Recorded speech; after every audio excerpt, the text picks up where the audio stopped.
సహోదరులారా, పరిశుద్ధ గ్రంథము నుండి 145వ కీర్తన 9-10 వచనాలు. యెహోవా అందరికీ ఉపకారి, ఆయన కనికరములు ఆయన సమస్త కార్యముల మీద ఉన్నవి. యెహోవా నీ క్రియలన్నీయు నీకు కృతజ్ఞతాస్తుతులు చెల్లించుచున్నవి. నీ భక్తులు నిన్ను సన్నుతించెదరు. యెహోవా అందరికీ ఉపకారి. ప్రభు అయిన యేసుక్రీస్తు వారు కూడా మత్తయి సువార్త 5వ అధ్యాయములో ఆయన దుష్టుల మీదను నీతిమంతుల మీదను తన సూర్యుని ప్రకాశింపచేయుచున్నాడు అనే మాట మనం చూస్తాం. ఆయన కనికరము గల దేవుడు. అబ్రహాముతో లోతు ఉన్నాడు. లోతు అబ్రహాముతో ఉన్నంత కాలము వారిని బహుగా ఆశీర్వదించాడు. లోతు అబ్రహాము కలిసి నివసించలేనంత విస్తారమైన ఆస్తి వారికి ఉందంట. ఆ ప్రదేశము వారికి చాలకపోయెను అనే మాట మనం చూస్తాం. కానీ లోతు ఎప్పుడైతే ఐగుప్తుకు వెళ్ళాడో సొదొమ గొమొర్రాను చూశాడు. ఇక్కడైతే వ్యాపారం పెడితే మంచి లాభాలు గడించచ్చు అని దేవుని స్నేహితుడైన అబ్రహామును, విశ్వాసవీరుడైన అబ్రహామును, తన కలిగిన సమస్తము కంటే దేవుని ప్రేమించిన అబ్రహాముని విడిచి లోతు సొదొమ గొమొర్రాలోకి వెళ్ళాడు. కానీ అబ్రహాము లోతు నిమిత్తము 6 మారులు విజ్ఞాపనము చేస్తాడు. ఆ ప్రార్థన ఫలితముగా సొదొమ గొమొర్రా పట్టణములను ఆయన నాశనము చేయబోచుండగా దేవుడు లోతును కనికరించి ఆదికాండం 19వ అధ్యాయము 16వ వచనం. ఆదికాండం 19వ అధ్యాయము 16వ వచనము.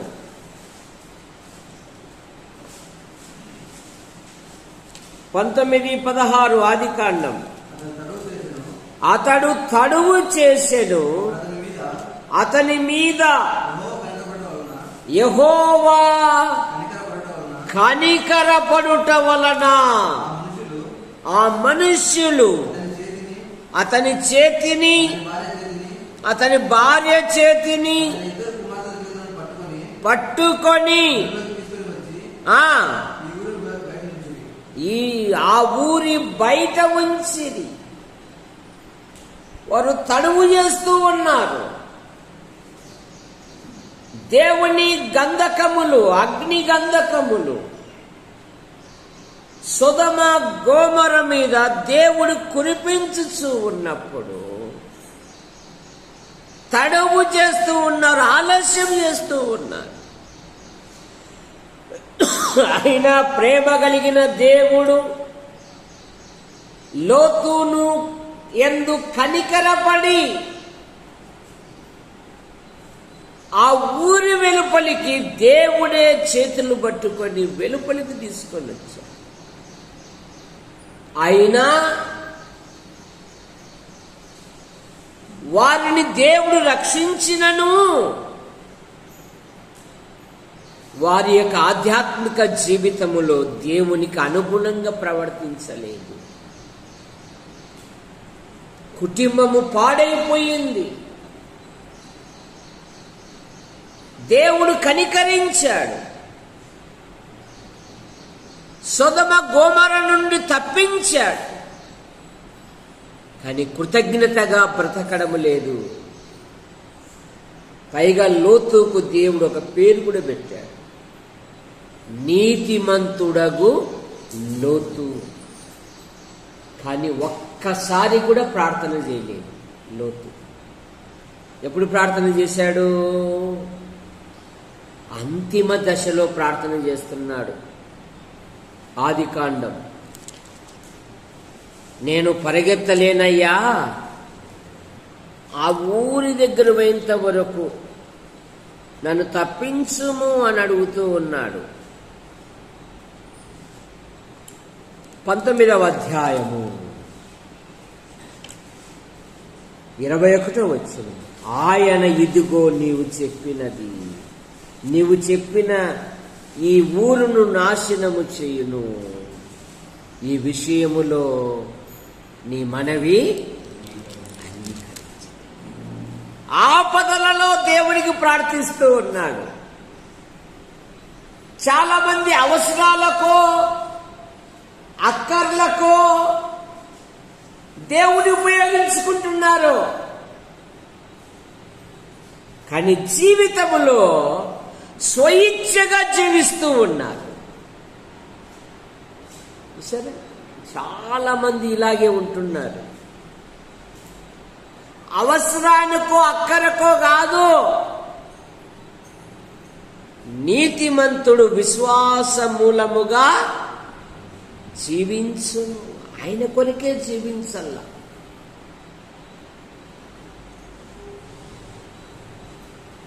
తన కుమార్తెను పెళ్లాడు చేయ అల్లుళ్ళకు ఏ రోజు కూడా, బాబు ఇంతకు ఈ పట్టణానికి ఎందుకు వచ్చామో తెలుసా, మా అన్న గొప్ప విశ్వాస వీరుడు, మా అన్న దగ్గర ఉన్నప్పుడు దేవుడు నన్ను బహుగా ఆశీర్వదించాడు, ఇక్కడ వ్యాపారం చేస్తాము, లాభము సంపాదిస్తామనే ఆలోచనలో వస్తే నా పరిస్థితి మారిపోయింది. ఆపదలో చెప్తున్నాడు సువార్త, లెండి ఈ చోటు విడిచి. వాళ్ళు ఏమంటున్నారు, ఏమమ్మా ఏమన్నా కొత్త మంది ఏమన్నా దాగి వచ్చినావా? ఏమమ్మా ఎప్పుడే కానీ చెప్పలే కదా మమ్మ. అల్లుళ్ళు ఇళ్ళకొళ్ళు వస్తున్నారు, ప్రేమికులు పెళ్లి కాక మునిపే వచ్చారా. మా కాలంలో ఫోటో దొరికితే చాలు దేవుడు అనుకునే వాళ్ళం. దొంగగా తెచ్చుకున్న కుమారి ఫోటోను ఓయబ్బా అందరు చూసారని రగ్గు కప్పుకొని రగ్గులో నుండి చూసేవాడి. ప్రాణేశ్వరి కుమారి అని. ఇప్పుడు అలా కాదు, అన్ని కార్యక్రమాలు అయిపోతున్నాయి పెళ్లి కాక మునిపే. చూసారా, తన అల్లుళ్ళ దృష్టికి ఏమయ్యాడట, ఎగతాళి చేయువాని వలె అయిపోయాడట నీతిమంతుడగు లోతు. కారణమేమి? ఆ విధంగా జీవించలేదు, ఆ విధంగా ప్రవర్తించలేదు, ఆ విధంగా సాక్ష్యం కలిగి ఉండలే. దేవుడే అంటున్నాడు నీతిమంతుడగు లోతు. మళ్ళా పశ్చాత్తాపం ఉంది. ఆ దుర్మార్గుల క్రామ వికారమైన యుక్త నడవడిని చూసి బహు బాధపడుతున్నాడే గాని అందులో నుండి బయటికి రాలేకుంటున్నాడు. వాళ్ళతో కలిసిపోయాడు. దేవదూతలు సొదొమ గొమొర్ర దగ్గరకు వచ్చినప్పుడు ఎక్కడ కూర్చున్నాడంట లోతు? ఎక్కడ కూర్చున్నాడంట? సొదొమ గవిని. గవిని అంటే రచ్చబండరా. రచ్చబండ అంటే అరుగు. రాజస్థాన్ టీ షాప్ ఎదురుగా అంత లైన్గా అబ్బో కింద ఒక్కొక్కడు రే మా వీధిలో నీ వీధిలో ఎందుకు నైనా మా వీధిలో కూడా మళ్ళా చూసారా? అట్లా వ్యర్థమైన మాటలు మాట్లాడడానికి ఎంత ఆసక్తిగా ఉన్నాడో లోతు. దేవుని సన్నిధిలో కూర్చొని ప్రార్థించేవారు కరువైపోతున్నారే. రక్షించబడిన బిడ్డలే, ప్రభువులలో పాలు పొందే బిడ్డలే, దేవుని వాక్యం ఎరిగిన బిడ్డలే, ఎరగని వారు కాదు. అక్కడున్నంత ఆసక్తి దీనికి లేకపోతుంది. ఎక్కడ నీ ఆధ్యాత్మిక స్థితి? ఇహలోక మాలిన్యత అంటకుండా ఈ లోకానికి వేరై వారిలో నుండి ప్రత్యేకంగా ఉండుడి అన్నాడు. ఎక్కడ నీ ప్రత్యేకత? ఇదే నీ ప్రత్యేకత. నేను రక్షించినది ఎందుకేనా? నీ కొరకు ప్రాణం పెట్టినది ఎందుకేనా? లోక వ్యక్తులతో నువ్వు కాలం గడుపుతూ ఉన్నావు. ఏమాత్రము అవు ఈ చోటు విడిచి రండి అంటున్నారండి దేవదూతలు. కానీ ఏం చేస్తున్నారంట చూడండి, 19వ అధ్యాయమే.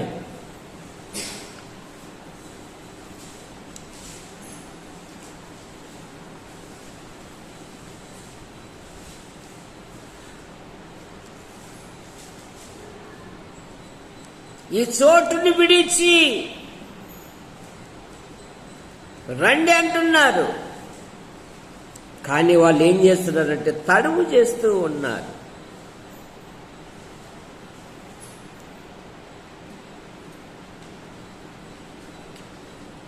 పంతొమ్మిదవ అధ్యాయము 17వ వచనములోను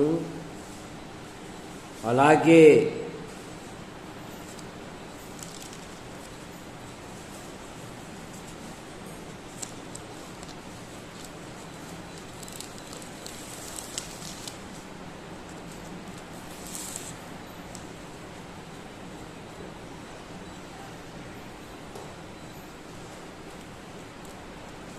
ఈ చోటు విడిచి రండి.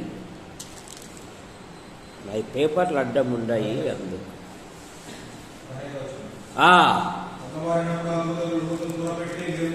లెమ్ము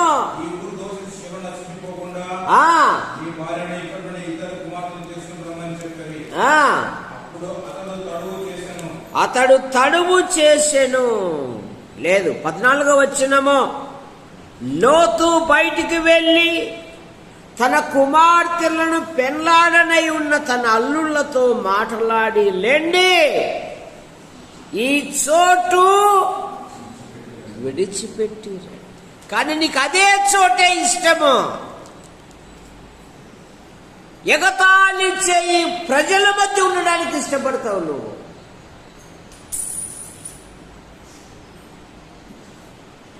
ఓడ సముద్రములో ఏం చేయాలా పెద్దోడా? ఏం చేయాలి? ఏంది? ఎక్కడికి వచ్చినా మనం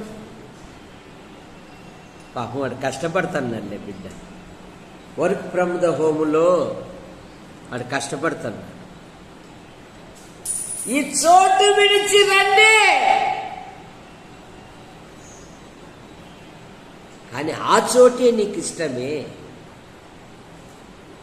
సముద్రములో ఓడ ప్రయాణం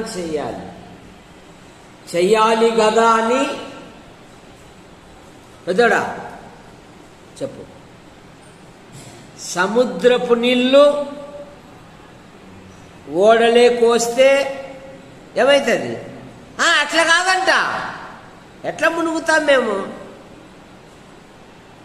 అది అదే, ఇది ఇదే అని అంట. అది ఎట్లయితుంది? మొదటి కీర్తనలు ఏం చదువుతాము? దుష్టుల ఆలోచన చొప్పున పాపుల మార్గమున అపహాసకులు కూర్చుండు చోట అదే ఇష్టమే నీకు. ఎందుకు? దేవుని వాక్యము యందు నీకు రుచి పడడం లేదు. ఆ లోక విషయాలు, ఆ లోక మాటలు, ఆ లోక సంభాషణ, ఆ ఇకలు శకశకలు ఇంకోసారి చెప్పు. అదే ఇష్టము నీకు. ప్రత్యేకత ఎక్కడైపోయాయా? దేవుడు లోతును కనికరపడి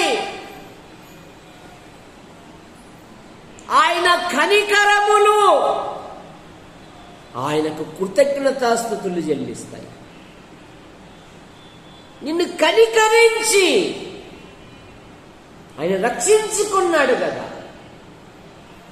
నీవు నీ సొత్తు కాదు. నీవు ఏమన్నాడు దేవుడు? నా సొత్తు అన్నాడు. నీవు నా సొత్తు. ఇంట్లో ఉన్న బంగారు ఆభరణాలు చూపించడానికి కూడా మనము బంధువులకు వస్తే చూపిస్తామా? జాగ్రత్త, అది భద్రంగా ఉందా? అదే నమ్మలేం. పాపం ఒకటి ఇంట్లో చేర్చుకున్నాడు. ఒక హైదరాబాద్ నుండి వచ్చిందని. జరిగిన కుటుంబమే, జరిగిన వాస్తవం. చెప్పనులే పేరు. హైదరాబాద్ నుండి వచ్చింది కదా అని ఇంట్లో పెట్టుకున్నాడు అబ్బాయి. విశ్వాసే కదా అని. తెల్లారలకల్లే హారంలే. ఇక భార్య భర్తలు కొట్టు మిట్టాట్లు కొట్టుకుంటున్నారు. అమ్మాయి తీసుకుందని వీళ్ళకు తెలుసు. ఎట్లా కనపడతానా నీకు? ఇప్పటికీ అల్లాడుతున్నారు. అయ్యా నువ్వు ప్రార్థన చెయ్య. గట్టిగా అడుగుదామన్నా కూడా నన్ను దొంగతనం చేసినారంటారు. చూసాను, నీవు నా సొత్తు.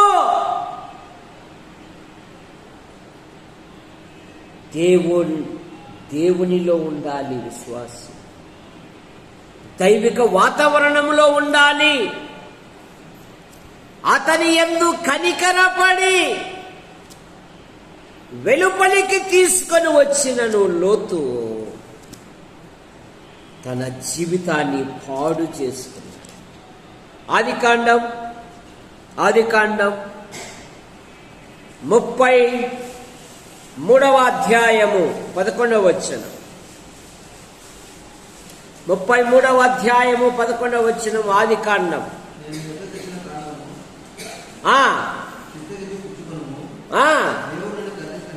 దేవుడు నన్ను కనికరించెను. ఈరోజు నా కుటుంబములో, నా ఇంటిలో నాకు కావలసినంత ఉన్నది. ఒకప్పుడు యాకోబు యోర్దాను నది దగ్గరికి వచ్చినప్పుడు ఏమంటున్నాడు? 32వ అధ్యాయము ఆదికాండం 20వ వచనం. యెహోవా నీవు నీ సేవకును చేసిన సమస్త ఉపకారం. 10వ వచనం 32:10. ఆదికాండం 32:10. నీవు నీ సేవకును చేసిన సమస్త ఉపకారములకును సమస్త సత్యమునకును అపాత్రుడను. ఎట్లనగా నేను నీ చేతి కర్రతో మాత్రమే ఈ యోర్దానును దాటి తిని ఇప్పుడు నేను 2 గుంపులనైతిని. దేవుని స్తుతిస్తూ ఉన్నాడు. నిజ విశ్వాసి తన జీవితములో, తన కుటుంబములో తనకు చేసిన ఉపకారములను బట్టి దేవుని స్తుతిస్తాడు, దేవుని ఘనపరుస్తాడు, దేవుని మహిమపరుస్తాడు. యాకోబు అంటున్నాడు, నీవు నీ సేవకును చేసిన సమస్త ఉపకారములకును సమస్త సత్యమునకును నేను అపాత్రుడనై. నేను యోర్దాను దాటుతున్నప్పుడు నా వెనక ముందు ఎవరు లేరయ్యా, ఒక ఒట్టి కర్ర మాత్రమే నా చేతిలో ఉందయ్యా. ఇప్పుడు మళ్ళా యోర్దాను దగ్గరికి వచ్చాను కల్లే, ఇప్పుడు నేను 2 గుంపులయ్యాను. దేవుని స్తుతించావా? రక్షించబడక మునుపు నీ ఆధ్యాత్మిక జీవితం ఎలాగుంది? రక్షించబడి విశ్వాసంలో కొనసాగుతున్నప్పుడు నీ జీవితం ఎలాగు? అదొక్కటి నువ్వు జ్ఞాపకం చేసుకుంటే చాలు. ఏ కార్యక్రమాలకు నువ్వు ఆగవంతే. నాకేమి లేదు, ఈరోజు ఈ స్థానంలో ఉన్నాను అంటే ఆయన నన్ను కనికరపడ్డాడు. ఆయన నా యందు కనికరించి ఈరోజు నాకు కావలసినంత ఉన్నది. ఎప్పుడైనా దేవుని స్తుతించావా? లోపి లేదా ధనవంతుడు కొనేవాడు ఎట్లా ఉంటాడంట? జబ్బుది జబ్బుది అంటాడంట, కొంటానే ఉంటాడంట. చూశాడా? ధనవంతునికి ఎంత సంపాదించినను ఆశ మాత్రం సావదంట. ఇంకా సంపాదించాలి, ఇంకా సంపాదించాలి. సరే, అందులో ఏమైనా దేవునికి స్థానం ఇస్తున్నావా? ఇదిగో యాకోబు అంటున్నాడు, ఆయన నన్ను కనికరించి ఈరోజు నాకు కావలసినంత. ఎప్పుడైనా స్తుతించావా? ఎప్పుడైనా ఘనపరిచావా? ఎప్పుడైనా మహిమపరిచావా? ఆ పాత ఇళ్లల్లో ఎవరైనా పెళ్ళిళ్ళు జరిగితే కనుక వచ్చి పిలుస్తారు. అది ఎలాగున్నా నేను వెళ్తా, పిలిస్తే మాత్రం వెళ్తా. ఎందుకు? ఆ కాలంలో రోళ్ళ శబ్దం వినపడితే చాలు గిన్నెలు ఎత్తుకొని రోళ్ళ కాటికి పోయేవాళ్ళం. మే కారం వేయమే అని. చాలదురా, మే ఎత్తవా ఏవా అన్నం కింద ఎత్తుకొని పోయేటోళ్ళం. అందుకని ఆ ఇళ్ళలో ఎవరైనా ప్రార్థనలు పిలిచినా కూడా నేను వెళ్తా. ఎందుకు? ఆ పాత జ్ఞాపకాలు మర్చిపోకూడదు. అవి ఎప్పటికీ మర్చిపోకూడదు విశ్వాసి. యాకోబు ఇదే కదా, నాకేమి లేనప్పుడు ఆయన కనికరించాడు, నాకు భార్యనిచ్చాడు, పిల్లల్నిచ్చాడు. నువ్వు నీ సేవకులు చేసిన సమస్త ఉపకారములకును సమస్త సత్యమునకును నేను అపాత్రుడను. ఎందుకంటే నా పేరే మోసగాడు. అడిగాడు ఆయన, నీ పేరేమని? ఒప్పుకున్నా, నేను తప్పుకోలేదు. యాకోబయ్య అన్నాడు, అక్కడే ఆశీర్వదించాడు. ఇక మీద నీ పేరు యాకోబు అనబడదు, ఇశ్రాయేలు అనబడును. ఒప్పుకుంటే ఆశీర్వదిస్తాడండి, తప్పుకుంటే ఆధ్యాత్మికంగా కృంగిపో. యోసేపు దేవుడు కనికరపడ్డాడు. ఎందుకు? బాల్యము నుండి యోసేపు తన ఇంటి వారు, తన సోదరులే అసూయపడ్డారు. మరింత అసూయపడ్డారు, సంపుటకు ఆలోచించారు, గుంటలో వేశారు, దేశంగాని దేశంలో అమ్మబడ్డాడు.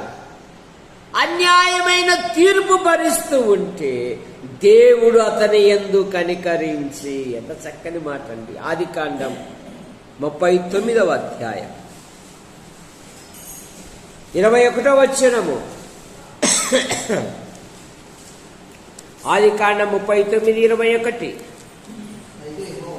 అయితే యెహోవా యోసేపునకు తోడై ఉండి అతని యందు కనికరపడి. ఎంత గొప్ప దేవుడండి ఈ ఆధ్యాత్మిక జీవితం. అతని యందు కనికరపడి అతని మీద చెరసాల యొక్క అధిపతికి కటాక్షము కలుగునట్లు చేశాను. చెరసాల అధిపతి ఆ చెరసాలలో ఉన్న ఖైదీలందరినీ యోసేపు చేతికి అప్పగించెను. వారక్కడ ఏమి చేసిదిరో అదంతయు అతడే చేయించువాడు. దేవుడు అతని యందు కనికరపడి. ఇప్పుడు ఇంకొక మాట కలుపుదాం. అపోస్తుల కార్యాలు 7వ అధ్యాయము. అపోస్తుల కార్యములు 7వ అధ్యాయము. అతని యందు కనికరపడమే కాదు, ఇక్కడ మరో మాట దొరుకుతుంది, శ్రేష్టమైన మాట. 7వ అధ్యాయము 9, 10, 11 వచనాలు. ఆ గోత్రకర్తలు మత్సరపడి యోసేపును ఐగుప్తులోనికి పోవుటకు అమ్మివేసిరి. గాని అనే సాటి ఏముంటుందంట? గూని ఉంటుందమ్మా. ఏముంటుంది అక్క? అబ్బాయి మంచోడక్క, నెలకు 50,000 సంపాదిస్తాడక్క. కానీ చిన్న అలవాటు అక్క, ఏం లేదు, రాత్రి అయితే నువ్వు సీసా తాగుతాడక్క. అయిపోయా, పటాపంచం. మంచోడే, అన్ని బాగానే చెప్పినావు, కానీ రాత్రి ఒక సీసా తాగుతాడు. అది చాలు అతని పతనం అవడానికి. ఏం లేదు, బాగా చూసుకుంటాడక్క. అట్లనే పెళ్లి చేశాడు అబిగయీలుకు కదా. ఎవడు చేశాడు పెళ్లి? భలే చేశాడు. ఆమెమో రూపవసి, సుగుణాల రాశి కుమారి. చూసారా? నాబాలు మోటుతనం, తన భర్తనే నెగ్గించుకోవాలి. ఎవరిని మాట్లాడినయ్యాడంటే, తిప్పన్న కూతురుకు పెళ్లికి పోయినాము కర్నూలుకు. అడంగా మాట్లాడుతూ ఉన్నాము.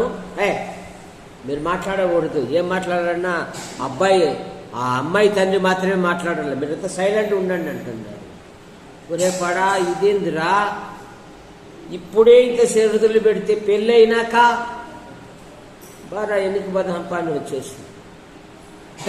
మీరు మాట్లాడకూడదు అంటున్నాడు. అది కాదండి, అబ్బాయి ఏం చదివాడు, ఎవరు మాట్లాడమన్నారు మిమ్మల్ని? అమ్మాయి తండ్రి మాట్లాడండి, మీరంతా గప్చిప్ అంటున్నాడు. వాడు ఓటేశారు. ఒరే ఏం రా, ఇంక ప్రారంభంలోనే నోరు మూస్తున్నారంటే ఇంక జీవితంలో ఆడరాంటి ఒడ్డుపోరా, నష్టమైతే మన పని ఎన్నికొచ్చేసి తనతో ఎవరిని మాట్లాడనియడం. కానీ ఎంత శ్రేష్టమైన మాట చూడండి. దేవుడు అతనికి తోడై ఉండి అతని శ్రమలన్నిటిలో నుండి తప్పించి దయను జ్ఞానమును ఐగుప్తు రాజైన ఫరో ఎదుట అతనికి అనుగ్రహించినందున ఫరో ఐగుప్తునకును తన ఇంటి అంతటికి అధికారిగా అతన్ని నియమించెను. దేవుడు అతని యందు కనికరం. నీ శ్రమలో, నీ బాధలో, నీ హింసలో, నీ దరిద్రములో నిన్నెవ్వరూ ఆదరించకపోయినా ఆయన కనికరపడితే చాలు. ఆయన కనికరపడి ఆయన తోడై ఉండి ఏం చేశాడు? ఐగుప్తు అంతటికి ప్రధానిగా ఉంచి, కరువు కాలములో కూడా ఫరో అన్నాడు, నా దగ్గర ఏం లేదు, మీరు యోసేపు వద్దకు పోండి అంటున్నాడు. మీరు యోసేపు వద్దకు కనుక కనికరపడి నీ ఆధ్యాత్మిక జీవితములో ఆయన అందరికి ఉపకారి, ఆయన కనికరములు ఆయనకు కృతజ్ఞతాస్తుతులు చెల్లిస్తాయి.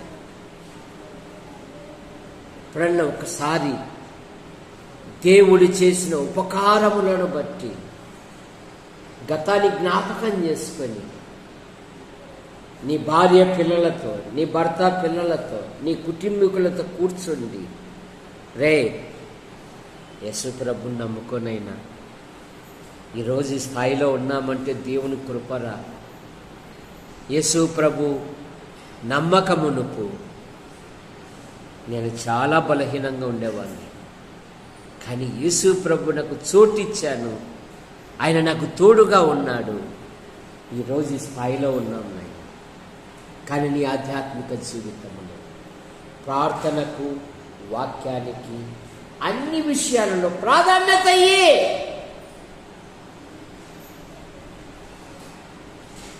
స్వస్థత కలిగిన వెంటనే సమరయుడు ఏం చేశాడు? వాడు కృతజ్ఞతాస్తుతులు చెల్లించుచు పరిగెత్తుకొని వచ్చి ఆయన పాదముల మీద పడ్డాడు. సమస్యలకు, అక్కర్లకు ప్రార్థనలు కావాలి. ప్రార్థనలకు జవాబు వచ్చినాక నువ్వెవరో మేమెవరో అన్నట్టుగా జీవిస్తూ,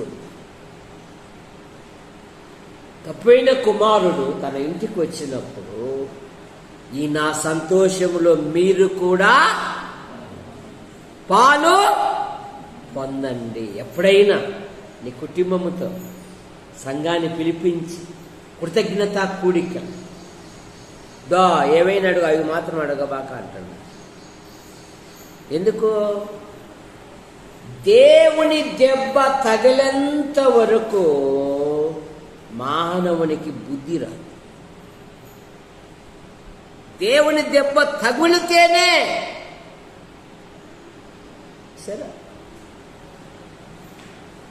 నువ్వు ఎన్ని విధాలుగా చెప్పినా కూడా ఆ స్తుతి కూడికలు చెప్పాకు నైనా, మేము వండలేము, మేము చేయలేము.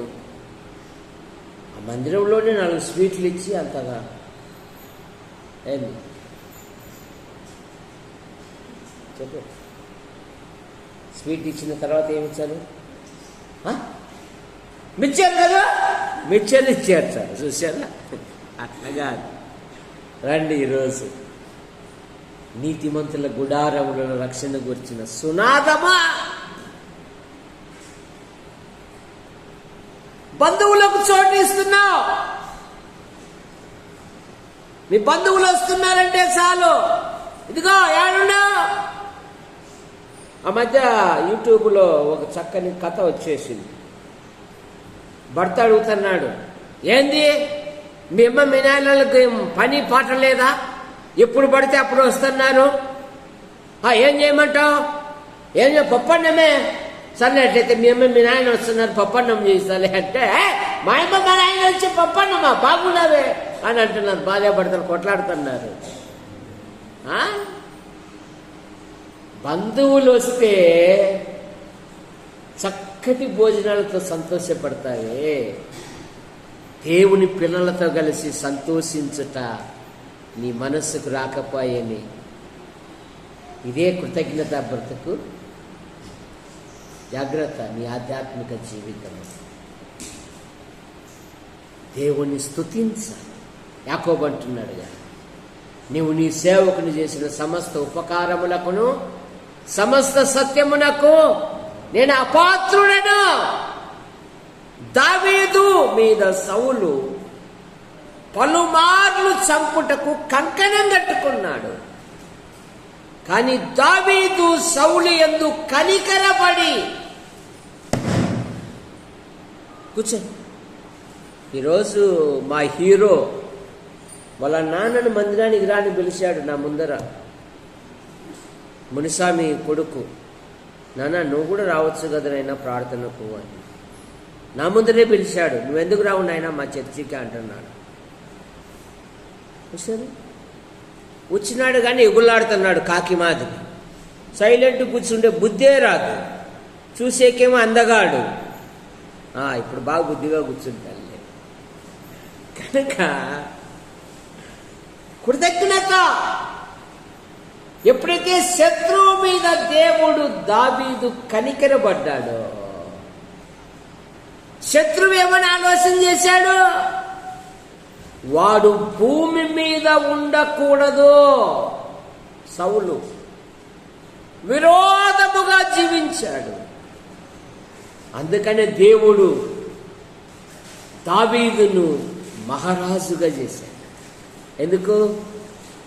నా జనులు చెప్పారు చంపేవానని, కానీ నేను నీ యందు కనికరపడి, అది నువ్వు కళ్ళారా చూసావే. మొదటి సమూయేలు గ్రంథం 24వ అధ్యాయము 10వ వచనము. 24:10 మొదటి సమూయేలు గ్రంథం.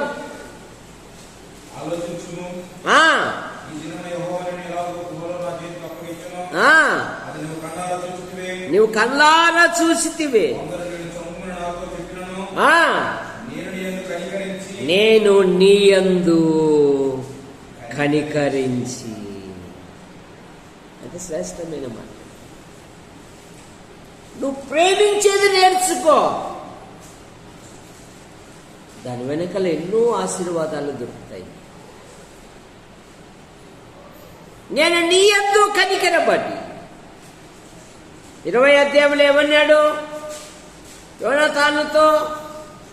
దావీదు భూమి మీద ఉన్నంత కాలము నీకైనను నీ రాజ్యముకైనను స్థిరత కలగదు. దావీదు మరణమునకు అర్హుడు, ఆడు భూమి మీద బతకూడదు. అట్టి శత్రువుని దావీదు ప్రేమించాడు. సేవకుడు ఎన్నిసార్లు చెప్పినా, సహోదరులు ఒకరొకరు సేక్యాలు తీసుకోండి, ఒకరొకరు మాట్లాడుకోండి. ఎక్కడ మాట్లాడతావు? అందులో ఆదివారం అప్పుడే ఆరిపోతుంటుంది. పోయి మళ్ళీ వేడి చేసుకోవాలంటే గ్యాస్ సిలిండర్ 1000 రూపాయలు. నువ్వు మచ్చగా చెప్తావులే. సరే, ఒద్దిగ్గా ఉండండి, ఐక్యతగా ఉండండి. సమాధానం ఎవరు చెప్పినారన్నా నీకు?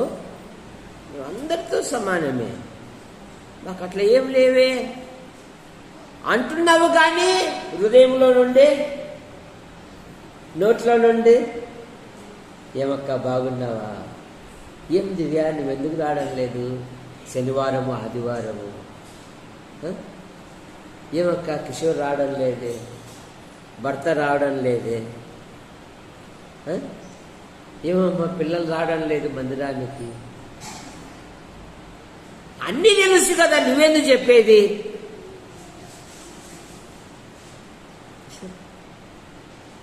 క్రైస్తవ జీవితము ఒకరినొకరిని వేడి చేసుకుంటుంది, ఒకరినొకరిని పురికొల్పుకుంటుంది, ఒకరికంటే ఒకరు ఘనముగా ఎంచుకుంటుంది, ఒకరిలో ఒకరు కలిసి ఉంటారు, అందరినీ ప్రేమిస్తారు, కొందరిని కాదు. మీరంతా ధనవంతుల్లే, మీరేం బాగా ఫోన్లలో మాట్లాడుకుంటారు, నాకు ఒకరు ఫోన్ చేయరు కదా. అందుకని ఆ ఫోన్ సంభాషణ మానేసాడు. నేను చేసే తలకాయ నెప్పిరాదు. వాళ్ళు ఎందుకు చేశారా? మాకు చేయడు. ఎందుకు చేయడు? మేము పేదోళ్ళమని, యువతలక టాటా బిర్లాలు అన్నలు అంబానీలు ఉండారు సంఘంలో అని చూసారా. అయినా నువ్వు పెద్ద ప్రార్థన చేస్తావులే, డబ్బును బట్టి నువ్వు ప్రార్థన చేసేటోనివే. ఆఖరికి యాడికి తీసుకొచ్చినారు నన్ను? యాడికి తీసుకొచ్చినారు? అయినా సాగుతూనే ఉన్నాం, మేము పట్టించుకోలేదు. పెద్ద నోటు ఇచ్చే, పచ్చ నోటు ఇచ్చే పెద్ద ప్రార్థన అంట, 10 రూపాయలు ఇచ్చి కాఫీ నిండా కరుణించాడు చిన్న ప్రార్థన అంట. ఆఖరికి నువ్వు ఎన్ని విధాలుగా చెడగొట్టాలనుకుంటున్నా,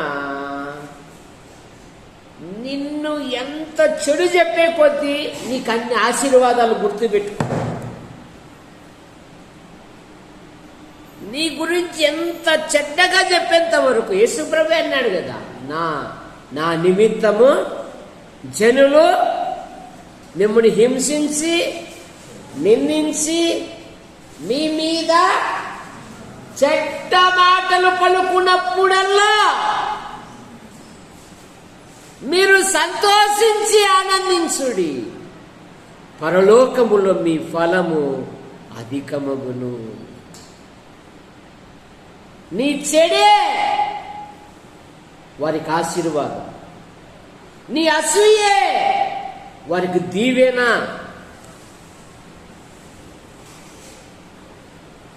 రాత్రి చదువుకున్నా, దేవుని యందు భయభక్తులు కలిగి ఉండుట బహు వినయమును, అందులోనే సామెతలు 22:4 చదవండి, అవి బలపరిచే మాటలండి.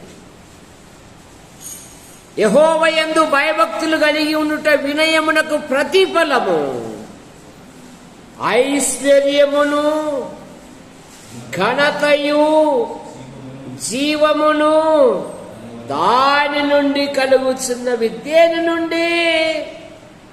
దేవుని యందు భయభక్తులు కలిగి ఉండుట వలన. సరే, దేవుని యందు కాదు సార్, నువ్వు ఎన్ని సంవత్సరాలు వేస్తారు బైబిల్ పట్టుకొని? పిల్లప్పట అంటే చూస్తూనే ఉండా సార్. నేను వాడు కర్నూలులో సేవ చేస్తాడు. మొన్న ఒక చర్చి ఓపెనింగ్కి వచ్చారు. సార్ నేను పిల్లప్పట అంటే చూస్తున్నా సార్, కానీ ఇంతవరకు నీకు ఒక కారు కూడా లేదు కదా సార్? ఏం లేదు? ఏంటి సార్, బస్సు దిగుతానే వాళ్ళకి వీళ్ళకి ఫోన్ చేసేది ఏంది? నువ్వు ఆడో దేవుడు తప్పు చేసావు సార్, అందుకే నీకేమి రాకపోకుండా ఉన్నాయి, లేకపోతే ఎప్పుడు వచ్చేటివి కదా. ఏం లేదు, చూడటానికి నాటకాలు వెళ్ళిపోతున్నాను, నువ్వుగా నప్పుడుతో తిరుగుతున్నావు. ఏది సార్ నీ బతుకు? అరే నేను వాటి మీద ఆశపడలేదు, అవి దేవుని చిత్తమైతే వస్తా. ఎవరిచ్చారు కారు, కానీ ఏమన్నారు? వాడుకున్నంత వాడుకొని నీకు అవసరం లేనప్పుడు మళ్ళా నాకు అన్నాడు. ఇది కోటల్లో సామెత. వాడుకున్నంత వాడుకొని నీకు అవసరం లేనప్పుడు మళ్ళా ఓయబ్బా నేను ఇచ్చినప్పుడు ఇట్లుండేనే, ఈ లొక్కులేంది ఓయబ్బా. మా మార్కని ఒకటే చెప్పాడు, ఒరే నీ ఇంటి ముందర కారు ఉందని బడాయి పడుతున్నావేమో, ఇప్పుడు పప్పు తింటున్నావు, కారు ఉందనుకో దాన్ని రిపేర్లు చేయడానికే పోయి కారం కూడా దొరకదురా, ఫస్ట్ వెనక్కి ఇచ్చేసేయి అన్నాడు. వెంటనే పోయి ఇచ్చేసిన. నాకు వద్దు సార్ అని వద్దన్నా. వాడుకున్నంత వాడుకొని మళ్ళా నేను ఇచ్చినప్పుడు ఈ లొక్కులు పడినే ఇట్లా పడినే అంటే మళ్ళీ నేనాడు సార్ నమస్కారం అని వెనక్కి ఇచ్చేసి. సరే, తగిన కాలమంది ఇస్తాడు. ఈరోజు జీవముతో ఉన్నాను అంటే దేవుని కృప. ఓడు సర్వలోకము సంపాదించుకొని తన ప్రాణం పోగొట్టుకుంటే, ఈరోజు నాతో తిరిగిన స్నేహితులు లేరు, నాతో కలిసి శ్రమ పడిన సేవకులు లేరు, కానీ నేను, ఇది దేవుని కృప, ఇది దేవుని కృప. వాళ్ళందరూ ఐశ్వర్యవంతులే, కానీ వారి పుల్లే కానీ సాగుతూ. కనుక వాహనాల మీద కాదు మనసు పెట్టాల్సిందే. పౌలు గారు అన్నారు, నేను దేవుని కృప వలనైన సహాయము పొంది నేటి వరకు అంతే. అది అవసరమైతే ఇస్తాడు దేవుడు. ఆఖరి మా గురువు గారు కూడా పశ్చాత్తాపడి కన్నీళ్లు గార్చుకున్నాడు. ఇంకా కొద్ది దినాలలో చనిపోతాడనన్న, శిష్యా నాకు ఇంత సేవ చేసావు కానీ నీకు నేనంటూ ఏమి ఇయ్యలేదు శిష్య. ఓ పని చేయి, ఆ బస్ అన్న తీసుకుపో అన్నారు. అన్నా దాని ఎక్స్పైర్ అయిపోయిందన్నా, ఏం చేస్తావన్నా? పోనీ శిష్య బొలోరన్న తీసుకుపో అన్నాడు. అన్నా మా అన్న జ్ఞాపకం మేము ఎట్లిస్తామన్నా? విజయ్ కుమార్కి ఇచ్చారు. దాని మీద సమస్య వచ్చి మళ్ళా అది వెనక్కి బయలుదేరుకుంది. అది ఆయన ఇచ్చినాడు అనుకో, అది శాశ్వతంగా ఉంటుంది. ఆయన ఇవ్వాలి, అంతేగాని పరిగెత్తకూడదు. వాళ్ళ ఇంట్లో ప్లాస్మా టీవీ ఉంది, వాళ్ళ కూతురుకు 16 అనాల బ్రాస్ లైట్ ఉంది, మా సుందరికి ఒక ఇనప ముక్క అంట, బంగారు ముక్క కూడా ఉండలేకపోయాను. ఏమి ప్రభువా, ఇది కాదు, దాని మీద కాదు మనసు పెట్టాల్సిందేది. దేవుని యందు భయభక్తులు కలిగిన స్త్రీ కొనియాడబడును. గుణవతి అయిన భార్య దొరుకుట అరుదు. అది ముత్యముల కంటే అమూల్యమైనది. అది చాలు. సంపద ఈ రోజు ఉంటుంది, రేపు పోతారు. దేవుడి యందు భయభక్తులు కలిగి ఉండు. నీ జీవితంలో దేవుడు గొప్ప కార్యాలు జరిపిస్తాడు. ఆయన అద్భుతముగా పోషిస్తాడు. సంపద మీద కాదు మనసు పెట్టాల్సిండేది, సర్వశక్తుని మీద మనసు పెట్టు, ఇస్తాడు దేవుడు నీకు. మత్తయి సువార్త 9వ అధ్యాయము 36వ వచనం.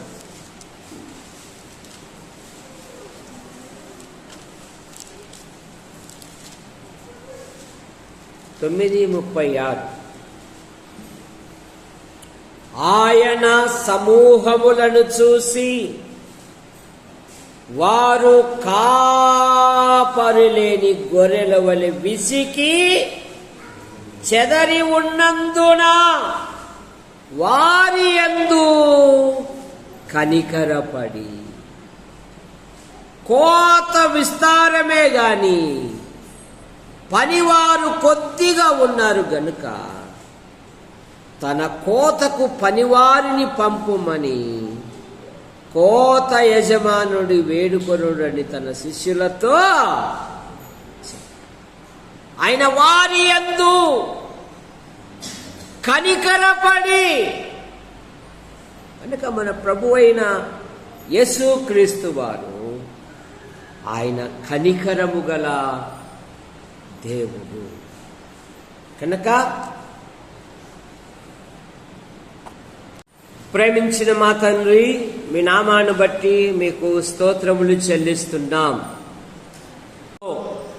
యేసు ప్రభువా, ఈ గత వారములో మా పనులలో, ప్రయత్నములలో, కార్యములలో, డ్యూటీలలో మీ కృపాక్షేమాలు ఉంచి సజీవుల లెక్కలు చేర్చి మరో నూతన వారాన్ని, ప్రభు దినాన్ని బహుమానంగా ఇచ్చారు. మీకు స్తోత్రములు. ఈ నూతన వారములో మా పనులలో, ప్రయత్నములలో, కార్యములలో మీ కృపాక్షేమాలు ఉంచి మీరు కాపాడమని అడుగుతున్నాం. సీతమ్మ తాండలో జరగబోయే ప్రత్యేకమైన కూడికను మీరు ఆశీర్వదించండి. సంఘంలోని ప్రతివారు పాలు పొందినట్లుగా మీ కృపను దయచేయండి. యేసు ప్రభువా, గురుస్వామి గృహము మరి సంఘ ప్రారంభ దినాలలో వారు దాదాపు 35 కిలోమీటర్ల నుండి దేవుని సన్నిధికి వచ్చి దేవుణ్ణి ఆరాధించి వెళ్ళేవారు. దేవా, మీ కృపను దయచేయండి, మంచి వాతావరణం అనుగ్రహించండి. ఈ వారంలో జరగబోయే కార్యక్రమాలను కూడా దీవించి మీరు మహిమ పొందమని అడుగుతున్నాం. కొందరు ప్రభుత్వ శాఖల్లో, ప్రైవేటు సంస్థల్లో రాత్రి మగళ్ళు విభిన్న రీతిగా కష్టించి పనిచేస్తున్నారు. దీవించండి. కేఆర్ ఆసుపత్రి కొరకై మేము ప్రార్థిస్తున్నాం. డాక్టర్ రాజు గారు, డాక్టర్ శ్రావణి, అలాగే బృందాన్ని, యాజమాన్యాన్ని, పనివారిని దీవించండి. అక్కడికి వచ్చే ప్రతి పేషెంటు స్వస్థపరచబడినట్లుగా మీ కృపను దయచేయండి. అలాగే వివాహం కాని పిల్లల జీవితాలలో, వివాహ విషయాలలో అద్భుతమైన సహాయమును దయచేయండి.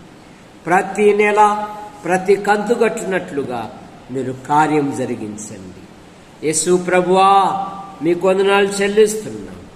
బిషప్ గత దినాలలో బలహీనతలతో ఉండగా కనికరించి ఆరోగ్యం ఇచ్చారు. ఈ దినం తిరిగి డ్యూటీకి వెళ్తుండగా మీ కృపను దయచేయండి. పోతురాయి రాజయ్య డ్యూటీలో ఉన్నాడు. దీవించండి, క్షేమంగా నడిపించండి.